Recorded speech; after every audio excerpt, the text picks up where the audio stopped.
بسم اللہ الرحمن الرحیم۔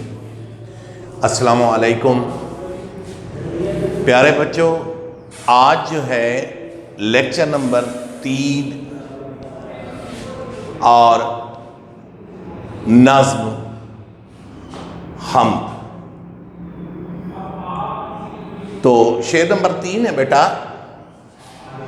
تو ہے خلوت میں تو ہے جلوت میں، کہیں پنہا کہیں عیاں تو ہے۔ خلوت کہتے ہیں بیٹا تنہائی کو، علیحدگی کو، اور جلوت کہتے ہیں سب کے سامنے، سب کی موجودگی میں، یعنی محفل۔ پنہا چھپا ہوا اور عیاں ظاہر۔ تو اس کا سادہ سا مفہوم ہے کہ آیا اللہ تو تنہائی اور محفل کی تمام کیفیتوں سے واقف ہے؟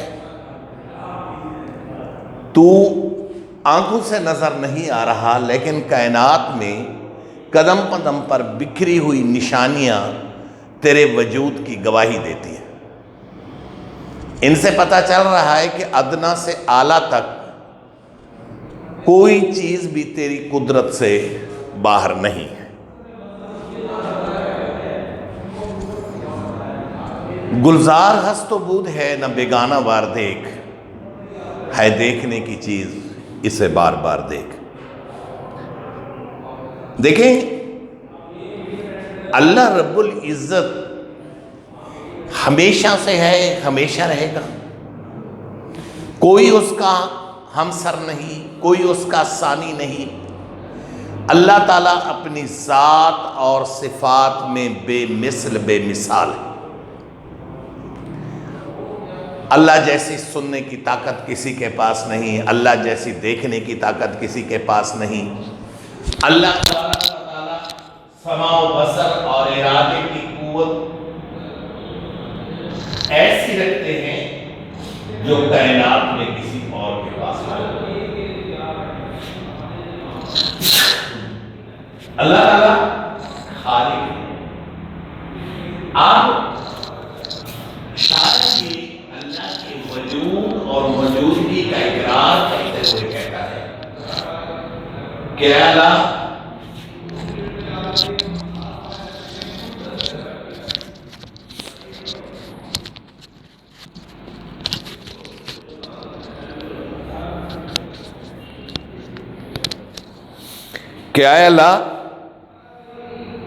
اگر ہم آسمان پر نظر دوڑائیں تو آسمان پر چاند، سورج، ستارے، سیارے، سب چیزیں چیخ چیخ کر یہ بتاتی ہیں کہ کوئی ہے جس نے یہ سب کچھ بنایا۔ اور اللہ تعالیٰ نے بار بار اپنے کلام پاک میں بھی یہ بتایا ہے کہ ہواؤں میں، بارشوں میں، بادلوں میں، سب چیزوں میں نشانیاں ہیں اللہ کے وجود کی، لیکن ان لوگوں کے لیے جو عقل رکھتے ہیں۔ تو گویا جتنا ہم چیزوں کو غور سے دیکھیں گے تو ہمیں اللہ کا وجود، اللہ کا ہونا اتنا یقینی ہوگا اور ہمارا ایمان پختہ ہوگا۔ پانیوں کی تہوں میں چھوٹی چھوٹی مچھلیوں سے لے کر بڑی بڑی ویل مچھلیوں تک سب چیزیں اللہ کے علم میں۔ پہاڑوں کے اندر جو کچھ چھپا ہے وہ اللہ کے علم میں ہے۔ بڑی مخلوق سے لے کر مائکروسکوپ سے، خوردبین سے دیکھنے والے جرثومیں جنہیں کھلی آنکھ سے نہیں دیکھا جا سکتا، وہ بھی اللہ کے علم میں ہے۔ اور اللہ تعالیٰ نے ان کو رزق کا بندوبست کر رکھا ہے۔ اگر کسی درخت سے پتا گرتا ہے تو وہ بھی اللہ کے علم میں ہے۔ گویا کائنات کے اندر جو سارا نظام ہے وہ خالق کائنات کے علم میں ہے۔ گو شاعر نے توحید باری تعالیٰ کو خوبصورتی سے بیان کرتے ہوئے کہا کہ اے اللہ، جو چیزیں ظاہر ہیں وہ بھی تیرے علم میں ہیں، جو چھپی ہوئی ہیں وہ بھی تیرے علم میں ہیں، کوئی بھی ایسی چیز نہیں ہے جو تیرے علم میں نہ ہو۔ اب یہی سے ایک نکتہ پیدا ہوتا ہے کہ جب ہم یہ بھی اقرار کرتے ہیں کہ اللہ ہیں، وہ دیکھ رہے ہیں، ہماری ہر قسم کی حرکات و سکنات سے وہ واقف ہیں، اور پھر ہمارے غلط اور صحیح کا علم ہے اللہ تعالیٰ کو، اور پھر اچھائی کے لیے ثواب اور برائی کے لیے گناہ بھی اللہ نے وہ بھی اعلان کر دیا ہے، تو اس کے باوجود سوال یہ پیدا ہوتا ہے کہ ہم سب کچھ دیکھتے ہوئے یا تو نعوذ باللہ اللہ کو مانتے نہیں، یا پھر اتنے دلیر ہیں کہ ہم دیکھی جائے گی، یا مانتے نہیں، یا یہ کہتے ہیں کہ ہم اتنے دلیر ہیں کہ دیکھی جائے گی، یا نعوذ باللہ ہمیں یہ شک ہے کہ یار ہوگا یا نہیں ہوگا۔ تو بھائی بات یہ ہے کہ صرف مان لینا ہی کافی نہیں ہے، بلکہ اس پر یقین کرنا بھی۔ اقرار باللسان و تصدیق بالقلب، یعنی ہماری زبان اقرار کرے اور دل اس کی گواہی دے کہ ہاں بالکل ایسا ہے، اللہ خالق ہے، اللہ مالک ہے، اللہ کا علم وسیع ہے، اللہ دیکھ رہا ہے، اللہ ہمیں جزا سزا دے سکتا ہے۔ اگر یہ سب کچھ ہم اقرار کر رہے ہیں اور دل اس کی گواہی دے رہا ہے، تو پھر گناہ کرنا یا پھر سرکشی کرنا یا حکم عدولی کرنا چے معنی دارد، اس کا کیا مطلب ہے؟ تو اب یہ ہے کہ ہم نے زبان سے اقرار کرنا ہے اللہ کے وجود کا، اللہ کے علم کا، اللہ کی طاقت کا، اور دل سے کرنا ہے۔ خرد نے کہہ بھی دیا لا الہ تو کیا حاصل، خرد نے کہہ بھی دیا لا الہ تو کیا حاصل، دل و زبان مسلمان نہیں تو کچھ بھی نہیں۔ تو آئیے دیکھتے ہیں کہ ہماری تنہائی، ہماری محافل، ہم کہیں بھی اللہ سے چھپے ہوئے نہیں، اور کائنات کا ذرہ ذرہ جو ہے وہ اللہ کے ہونے کی گواہی دیتا ہے۔ تو خواجہ بیر درد کا شعر ہے، جگ میں آ کر ادھر ادھر دیکھا، جگ میں آ کر ادھر ادھر دیکھا، تو ہی آیا نظر جدھر دیکھا، یعنی جہاں بھی دیکھا اللہ تو ہی نظر آیا۔ تو بھائی اب اللہ تعالیٰ کا اللہ تعالیٰ لامحدود طاقت کے مالک ہیں، اختیارات کے مالک ہیں۔ اللہ تعالیٰ نے اپنی طاقت اور اختیار میں کسی کو ساجھے دار نہیں بنایا، اس نے کسی کو ساجھے دار نہیں بنایا، وہ اس کائنات کے بلا شرکت غیر مالک ہیں، اور ایک دو حرفی لفظ کن سے اس سارے کائنات کو بنا ڈالا ہے۔ تو اس لیے اللہ تبارک و تعالی بے مثل بے مثال ہیں، اور اپنی ذات اور صفات میں ان کا کوئی ثانی نہیں۔ میر نے کیا خوب کہا ہے، دیا دکھائی مجھے تو اسی کا جلوہ میر، دیا دکھائی مجھے تو اسی کا جلوہ میر، پڑی جہاں میں جا کر نظر جہاں میری، پڑی جہاں میں جا کر نظر جہاں میری۔ تو حاصل کلام کہ اے شاعر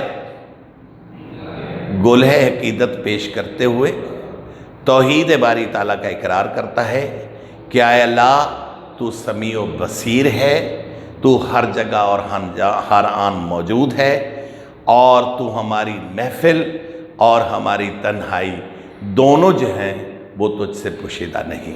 تو پھر اگر کسی سے ہم دنیا میں بھی کسی بڑے کو سامنے کوئی کام ایسا نہیں کرتے جو اس کی مرضی کے منافی ہو، تو پھر ہمیں یہ سوچنا چاہیے کہ اگر ہم اللہ کو مانتے ہیں کہ وہ دیکھ بھی رہا ہے، سن بھی رہا ہے، اور ہم اللہ سے چھپے ہوئے بھی نہیں، تو پھر کیسے لگتا ہے کہ ہم اللہ کے اس وجود کا اقرار بھی کرتے ہیں اور دوسری طرف جو ہے ہم اللہ کے حکم کو جان بوجھ کر توڑتے ہیں؟ تو گویا اس طرح تو ہم اللہ کے ہونے کا انکار کرتے ہیں۔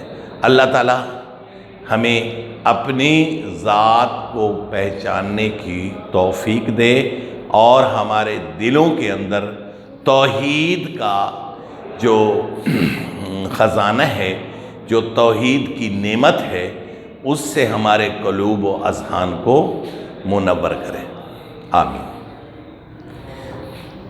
نہیں تیرے سوا یہاں کوئی، دوسرا شعر ہے، نہیں تیرے سوا یہاں کوئی، میزباں تو ہے، مہماں تو ہے۔ مفہوم ہے، اے اللہ اس کائنات میں تیرے سوا اور کچھ بھی نہیں ہے، تو ہی اس کائنات کا میزبان ہے، اور تو ہی کائنات کی مخلوق کا میزبان ہے، کھلانے والا ہے، اور تو خود جو ہے مہمان بھی ہے۔ بیٹا یہ شعر وحدت الوجود، فلسفہ وحدت الوجود، جس کے موجد شیخ محی الدین ابن عربی تھے، اس فلسفے کے مطابق وہ کہتے ہیں کہ ہر چیز خدا ہے، ہما اوست، ہما اوست، سب کچھ وہ ہے، ہما اوست سب کچھ وہ ہے۔ یعنی ان کے مطابق سب کچھ جو ہے وہ اللہ کی ذات، جب اللہ نے اس کائنات کو نہیں بنایا تھا تو صرف ایک ہی ذات تھی اور وہ اللہ کی تھی۔ تو اس نظریے کے حامل لوگ کہتے ہیں کہ پھر اللہ تعالیٰ نے باہر سے کچھ اور تو نہیں منگوایا، اپنے ہی وجود کا کچھ حصہ کائنات میں پھیلا دیا، اور وہ جز ہے۔ جیسے دریا میں سے تھوڑا سا پانی لے لیں تو دریا کل اور وہ پانی جز ہے۔ اب جز میں کل کی خوبیاں ہیں اور جز کل میں سما جاتا ہے۔ تو گویا یہ کائنات کی ہر چیز جو ہے، یہ جو ہے اللہ تبارک و تعالی کا ایک پرتو ہے۔ نہ تھا کچھ تو خدا تھا، کچھ نہ ہوتا تو خدا ہوتا، ڈبویا مجھ کو ہونے نے، نہ ہوتا میں تو کیا ہوتا۔ تو بھائی بات یہ ہے کہ اللہ بے مثل میں مثال ہے، اور یہ غلام شیخ محی الدین ابن عربی کا فلسفہ وحدت الوجود جو ہے یہ ٹھیک نہیں ہے۔ اللہ اپنی ذات اور صفات میں بے مثل بے مثال ہیں۔ اللہ خالق ہے اور کائنات مخلوق ہے، اور کائنات کی ہر چیز اللہ کی مخلوق ہے۔ مخلوق جو ہے وہ خالق جیسی نہیں ہو سکتی۔ اس کے برعکس فلسفہ وحدت الشہود، ہما از اوست، یعنی سب کچھ اس سے ہے، یعنی اللہ نے سب کچھ بنایا ہے۔ اب خالق اور مخلوق کی صفات ایک جیسی نہیں ہو سکتی۔ مخلوق میں وہ طاقت نہیں ہو سکتی، مخلوق میں وہ حسن نہیں ہو سکتا، مخلوق میں وہ رنگ نہیں ہو سکتا، اس لیے خالق اور مخلوق جو ہیں وہ مختلف ہیں۔ اللہ نے کائنات کو بنایا ہے، انسان کو بنایا ہے، اس لیے مخلوق میں خالق جیسی کوئی صفت نہیں ہے، اور یہ وحدت الشہود جو ہے یہ درست ہے۔ اور علامہ اقبال نے بھی بار بار اسی فلسفہ وحدت الشہود کی بات کی ہے۔ تو شاعر کو یہ کہنا چاہیے تھا کہ اللہ تعالیٰ نے سب چیزوں کو بنایا، اللہ میزبان ہے، اللہ بڑی بڑی مخلوق کو، بلو ویل کو لیجئے، صرف اس کے آنکھ کے حلقے میں 2 افریقی ہاتھی آ سکتے ہیں۔ اگر ہندوستانی ہاتھی لیا جائے، پاکستانی ہاتھی، تو یہ 4 ہاتھی آ سکتے ہیں اس کے آنکھ کے حلقے میں۔ جس کی آنکھ کا حلقہ اتنا بڑا کمرہ ہے، وہ مچھلی کتنی ہوگی اور کتنی خوراک کھاتی ہوگی؟ اللہ اس کو بھی کھلا رہا ہے، پتھر میں پڑے ہوئے کیڑے کو بھی کھلا رہا ہے، اور اللہ تعالیٰ آنکھ سے نہ دیکھے جانے والے میکروسکوپک آرگنزمز، جنہیں ہم کہتے ہیں کہ خرد مینی جاندار، ان کو بھی اللہ تعالیٰ کھلا رہا ہے۔ اس لیے خالق میزبان تو ہے، خالق میزبان ہے، سب کو کھلا پلا رہا ہے، مہمان کسی کا نہیں ہے۔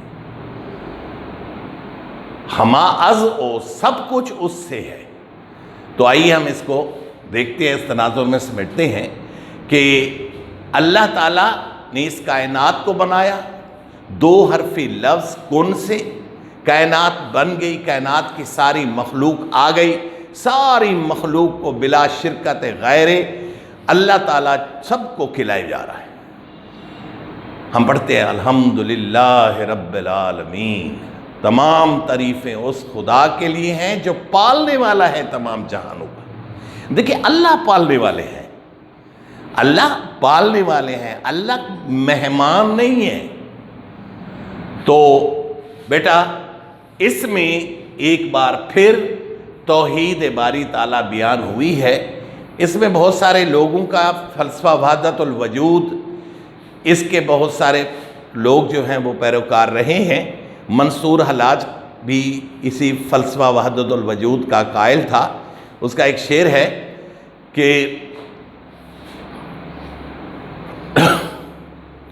آواز ان الحق سے غافل ہوں تو کیوں کر ہوں، آواز ان الحق سے غافل ہوں تو کیوں کر ہوں، ہر ایک سرے منہ سے آتی ہے صدا تیری۔